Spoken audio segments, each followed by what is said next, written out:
दोस्तों वेलकम है आप सभी का। आज हम समझेंगे प्रोटो हिस्टोरिक पीरियड और इससे क्या क्वेश्चन पूछे जाते हैं यूके पीएससी और यूके ट्रिपल एससी में।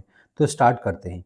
दोस्तों प्रोटो हिस्टोरिक पीरियड को हिंदी में आद्य ऐतिहासिक काल कहते हैं और टाइमलाइन के हिसाब से बात करें तो 2500 बीसीई से लेके 600 बीसीई के बीच ये पीरियड एग्जिस्ट करता है।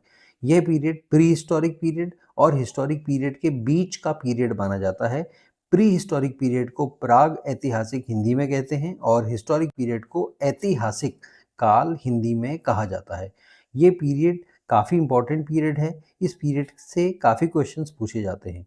अब बात करते हैं प्री हिस्टोरिक पीरियड की। प्री हिस्टोरिक पीरियड को समझने के लिए हमें जो भी एविडेंस मिलते हैं वो रिटन एविडेंस नहीं होते हैं, और अगर कोई रिटन एविडेंस मिल भी गया तो उस लिखावट को हम आज तक पढ़ नहीं पाए हैं। इसी तरीके से हिस्टोरिक पीरियड के जितने भी एविडेंस प्राप्त होते हैं वो सब रिटन होते हैं और हम उन्हें आसानी से पढ़ के समझ सकते हैं।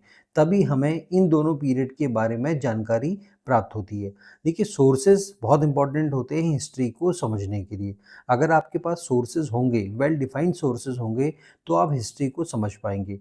लेकिन आज हम बात कर रहे हैं प्रोटो हिस्टोरिक पीरियड की। तो proto historic period pre historic period और हिस्टोरिक पीरियड के बीच में लाई करता है। तो हमें ये देखना है कि प्रोटो हिस्टोरिक जो पीरियड है ये कनेक्ट करता है प्री हिस्टोरिक हिस्ट्री को हिस्टोरिकल पीरियड के साथ। ये हमें बताता है कि किस तरीके से सिविलाइजेशन फ्लरिश किया होगा, सिविलाइजेशन का डेवलपमेंट हुआ होगा। और जब हम प्रोटो हिस्टोरिक पीरियड की बात करते हैं तो प्रोटो हिस्टोरिक पीरियड का हमें कोई भी डायरेक्ट रिटन एविडेंस प्राप्त नहीं होते।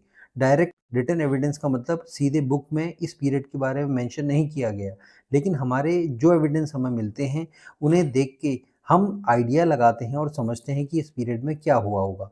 ऐसे एविडेंस जो हमें प्रोटो हिस्टोरिक के बारे में जानकारी देते हैं उनमें होती है कुछ पॉटरी, कुछ होते हैं कॉइन्स। एविडेंसेस हमें ये बताते हैं कि प्रोटो हिस्टोरिक पीरियड में फार्मिंग यानी कि खेती हुआ करती होगी, डोमेस्टिकेशन ऑफ एनिमल्स होता होगा और सिविलाइजेशन का डेवलपमेंट इसी पीरियड में हुआ होगा। अगर आपको ये जो इन्फॉर्मेशन शेयर की गई है इसी आपके लिए सेटिस्फैक्ट्री है और कहीं ना कहीं आप इसका यूज़ कर सकते हैं, तो kindly subscribe, like and share. Thank you so much for watching the video.